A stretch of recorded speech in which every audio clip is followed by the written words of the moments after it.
আসসালামু আলাইকুম। ওয়ালাইকুম আসসালাম। আপনার নাম কি? আমার নাম মোহাম্মদ শাহিনুর রহমান। শাহিনুর রহমান। আমাদের এখানে কতদিন ধরে আছেন? আমি 12 বছর। 12 বছর। কি হিসেবে জয়েন করছিলেন? আমি এখানে কোয়ালিটি ইন্সপেক্টর হিসাবে জয়েন করছিলাম, তারপরে জুনিয়র অডিটর, তারপরে অডিটর, তারপর সিনিয়র অডিটর, এখন champion of champion QC controller. এখন কন্ট্রোলার হিসেবে আছেন, তার মানে অনেকগুলো প্রমোশন পাইছেন নাকি?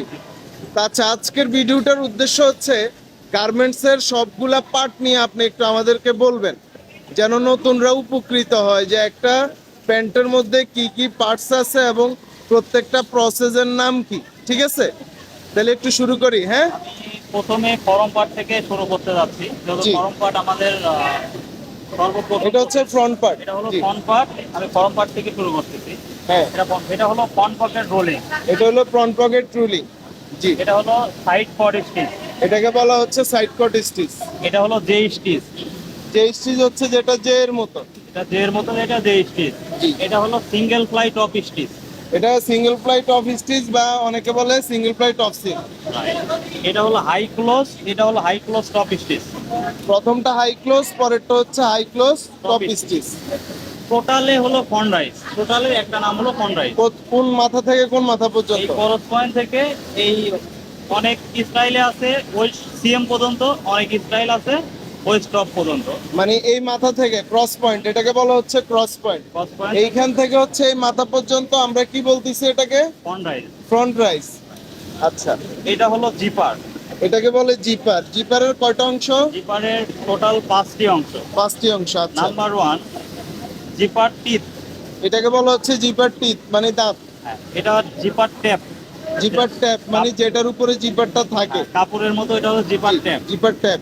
এটা হলো জিপার পোলার, যেটা আমরা টানাটানি করি ওটাকে এটাকে জিপার রানার বলে না? রানার। রানার যেটা স্যার দৌড়াদৌড়ি করে, এর নিচে যেটা দৌড়াদৌড়ি করবে এটা হচ্ছে রানার, আর এটা জিপার পোলার।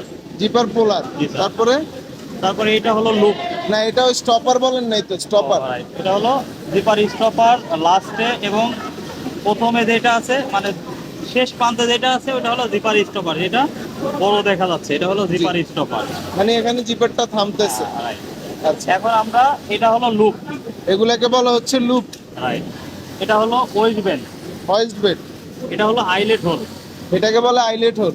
এটা হলো মাউথ ক্লোজ। ওয়েস্ট ব্যান্ডের আবার ভাগ আছে, যেটা মুখের জায়গা, ওটা হলো mouth close. Mouth close. Mouth close বলতে বোঝাচ্ছে এই যে মুখটা ক্লোজ করা হয়েছে, right. আর এখানে হচ্ছে বাটনটা লাগবে, তাই না? এটা ওয়াশের পরে ফিনিশিং এটা করবে, ফিনিশিং লাগাবে এবার। ওকে ওকে। এখন এটা হলো কয়েন পকেট। এই পকেটটাকে বলা হচ্ছে কয়েন পকেট। কয়েন পকেট মানে ছোট মুদ্রা যে রাখে এটা। রাইট। এইটা আবার কয়েন পকেটের ভিতরে যেটা আছে এটা হলো ফেসিং। এটাকে পেসিং বলে, পেসিং জয়েন্ট। ফেসিং বা সেম। সেম। আচ্ছা, এটা হলো কয়েন পকেটের মধ্যে ভাইয়া, কয়েন পকেটের মধ্যে একটা জয়েন করছে, একটা হচ্ছে ডেকো করছে, একটা আবার ruling এটা করছে। রুলিং করছে, এখানে বারটেক হইছে, তাই না? এটা হলো ইনসিএম। এটাকে বলা হচ্ছে ইনসিএম। ইনসিএম মানে হইলো এই যে এই মাথা থেকে এই মাথা পুরাটা, এটা ওয়ান শটে হইছে না? এই পকেটটা হলো সাইড সিএম। এটাকে বলা হচ্ছে সাইড সিএম। সাইডে যেটা হইছে এটাকে বলা হচ্ছে সাইড সিএম। দুই পাশে সাইড সিএম। এটা হলো দুই পাশে bottom সাইড hand। সিএম। আর এই এই যে নিচেরটাকে বলা হচ্ছে বটম হ্যাম। জি, এটাও বটম হ্যাম। এটা বটম হ্যাম। এখন আমি আসবো ব্যাক পার্টে ব্যাক আসবো। পার্ট। এটা হলো ব্যাক ওয়েস্ট। ব্যাক ওয়েস্ট মানে এই যে পুরাটাই হচ্ছে ওয়েস্ট বেল্ট বা ওয়েস্ট ব্যান্ড অ্যাটাচ বলে, যেটাকে আমরা বেল্ট বলি। আর এর আগে আমরা দেখছি ফ্রন্ট পার্ট, এখন দেখতেছি ব্যাক পার্ট। এটা হলো ব্যাক ওয়েস্ট লুপ। এটা হলো ব্যাক ওয়েস্ট লুপ, মানে ব্যাক পার্টে এই লুপটা আছে। এটা হলো ব্যাক ইয়োক। এটাকে বলা হচ্ছে ব্যাক ইয়োক, মানে যেটা ইউর মতো না? রাইট। না, ওয়াইয়ের মতো। ওয়াইয়ের মতো যেটা ওইটা ইউ। এই খাড়া যেটা আছে এটা হলো ব্যাক রাইজ। এই লম্বাটাকে বলা হচ্ছে ব্যাক রাইস। এটা হলো টোটালে ব্যাক পার্ট। ওটা পুরোটাই ব্যাক পার্ট। জি, এটা হলো ব্যাক পকেট। এটাকে বলা হচ্ছে ব্যাক পকেট। একটা দুইটা ব্যাক পকেট আছে। এটাকে ব্যাক পকেটের আবার এখানে ভাগ করা হয়েছে। এটা হলো ব্যাক পকেট রুলিং। এটা হলো ব্যাক পকেট রুলিং, এটা চেন স্টিচ দিয়ে করছে। এটা হলো ব্যাক পকেট জয়েন্ট। এটা জয়েন। এটা ব্যাক পকেট 1/4 বা টপ স্টিচ। 1/4 টপ স্টিচ, অনেকে আবার ড্যাক স্টিচ বলে। রাইট। এটা হলো ব্যাক পকেট বারটেক। এগুলাকে বলে ব্যাক পকেট বারটেক। জি, এই হলো আমরা টপ সাইডে এইগুলা, এটা হলো back pocket, back part panel, এটা হলো ফ্রন্ট পার্ট প্যানেল, টপেরটা হলো ফ্রন্ট পার্ট মানে প্যানেল। ব্যাক সাইডের এই দুইটা পার্টকে বলা হচ্ছে ব্যাক পার্ট প্যানেল, আর ফ্রন্ট পার্টের ওই দুইটা, এই ফ্রন্ট পার্টের এই দুটাকে আবার বলা হচ্ছে ফ্রন্ট পার্ট প্যানেল। এই দুইটাকে বলা হচ্ছে ফ্রন্ট পার্ট প্যানেল। আচ্ছা, এখন আমরা ইনসাইড, এটা হলো আমরা মানে এতক্ষণ আমরা টপ সাইড চেক করছি, এখন আমরা ইনসাইড চেক করব। ইনসাইডে যাব। নাম্বার ওয়ান, আমি ইনসাইডে যেই আমি লেভেল সম্বন্ধে আপনাদেরই বলি। Level? এটা হলো আমাদের লেভেল, এটা টোটালে একটা লেভেল। এই লেভেলের ভিতরে আরো ভাগ আছে। এই যে লেভেলটা দেখতে পাচ্ছেন, এটা হলো সাইজ অ্যান্ড কেয়ার লেভেল। টোটালে এটাকে বলা হচ্ছে সাইজ এবং কেয়ার লেভেল। লেভেল। এই লেভেলটা দেখতে পাচ্ছেন ছোট, এটা হচ্ছে জুকার লেভেল। কি লেভেল? জুকার লেভেল। জুকার লেভেল। রাইট। এটার কাজ কি? এটার কাজ হলো স্টাইল থাকবে, আমাদের ভ্যান্ডর কোড কি আছে, ওয়াশ কি আছে, এটা ডিটেলসটা এখানে থাকবে। এখানে উল্লেখ থাকবে। এটা কোন মাসে আমরা এটা তৈরি করতেছি এটাও থাকবে এখানে। আচ্ছা। মাসও উল্লেখ আছে এখানে। ওই যে মাসে উল্লেখ আছে। Right. তারপরে আমরা আসি, এটা হলো আমাদের কোন লাইনে এই প্রোডাক্টটা তৈরি হয়েছে, এটাতে সেটা Line number. Line level. এটা হলো Line লাইন level. লেভেল। এটা আমাদের কোন সিন কেসে, আমরা সিন কেস ওয়েজ একটা প্যাটার্ন লেভেল দেই। সেই হিসাবে আমাদের এইখানে দেখেন সিন কেস লেন্থে -1, -2, -3, উইথে -14%, এটা হলো প্যাটার্ন 1। প্যাটার্ন 1। সেই ক্ষেত্রে আমরা এই বডিতেও দিয়ে দিয়েছি যে এটা প্যাটার্ন 1। প্যাটার্ন 1। ঠিক আছে। আচ্ছা। আর এটা হলো শেড লেভেল। Shade level. হ্যাঁ, একটা বডিতে অনেকগুলা শেড থাকে, ওই শেডটা নির্ণয় করার জন্য আমাদের এই বডিটার শেড হলো 5। এটা হচ্ছে 5। এটা 5, এটাতে ওয়াশের পরে আমাদের বডির গায়ে লেখা থাকে, কিন্তু ওয়াশের পরে তো এটা উঠে যায়, ওটা বোঝা যায় না যে এটা কোন শেডের। এই জন্য আমরা শেড লেভেল দাও, শেড লেভেল দিয়ে দিয়েছি যে যেন মানুষ বুঝতে পারে। আইডেন্টিফাই করতে সহজ হয়। রাইট। এটা আমাদের পকেট ব্যাগ। এটা হলো Pocket bag। Front pocket bag. এটা হলো ফ্রন্ট পকেট ব্যাগ ইনসাইড। এটা হলো ফ্রন্ট পকেট ব্যাগ ইনসাইড। এটা হলো সেই আমাদের টপে দেখলাম সেম জয়েন্ট, জি। এই দেখেন ইনসাইডে সেম জয়েন্ট, এটা ফ্যাট লক। এটাকে আমরা বলতে, এটা ফ্যাট লক দিয়ে সেম জয়েন্টটা হইছে। তারপরে এটা হলো front pocket back top stitch. এটা হলো front pocket bag top Top stitch. stitch। জি। এটা হলো সাইড সিএম ওভারলক। এটা হলো সাইড সিএম ওভারলক। ওভারলক, এটা হলো 5 থ্রেড।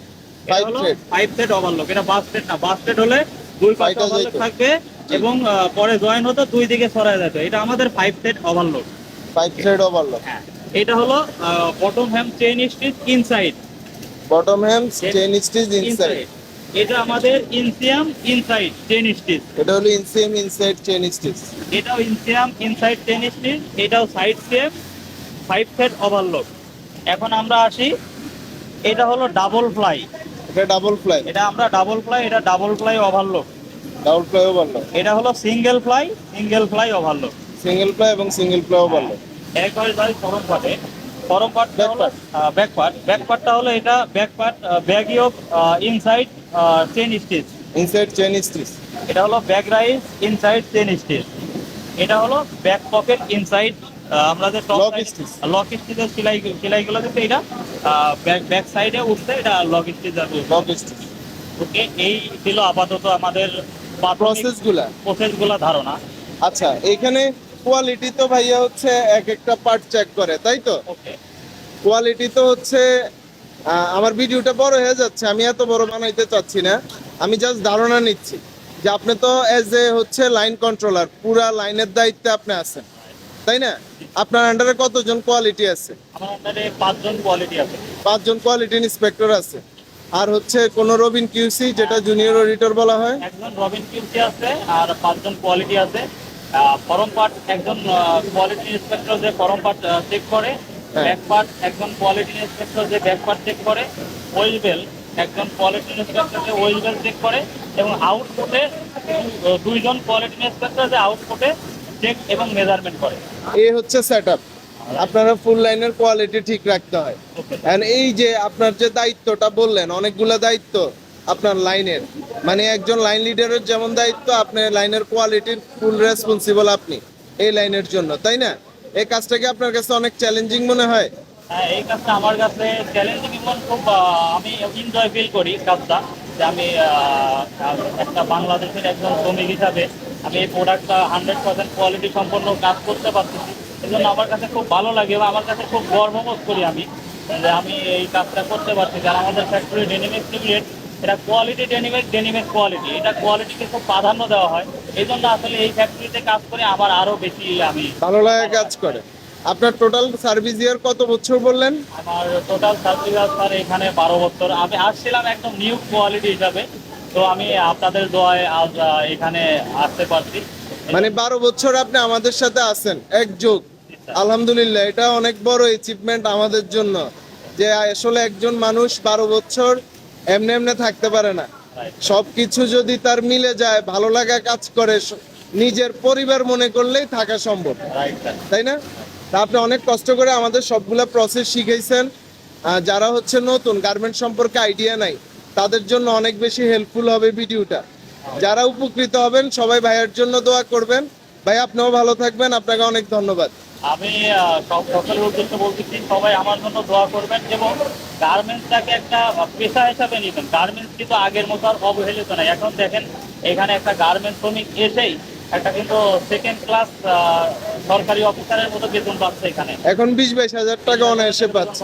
তো সবাই গার্মেন্টসকে অবহেলা না করে আমরা যদি গার্মেন্টসকে একটা ভালো পেশা হিসাবে নেই, সেই ক্ষেত্রে আমাদের দেখা যাবে যে আমরা উপকৃত হব, আমরা দেশেরও উপকৃত হব, আমরা এখানে এবং শিক্ষিত মানুষজন আসা শুরু করবে, এই শিক্ষিত মানুষজন আশা করবো এবং বেকারত্বের হারটা কিন্তু একদম কমে যাবে। কমে যাবে। জি ভাইয়া, আপনি অনেক গুরুত্বপূর্ণ মতামত প্রকাশ করছেন।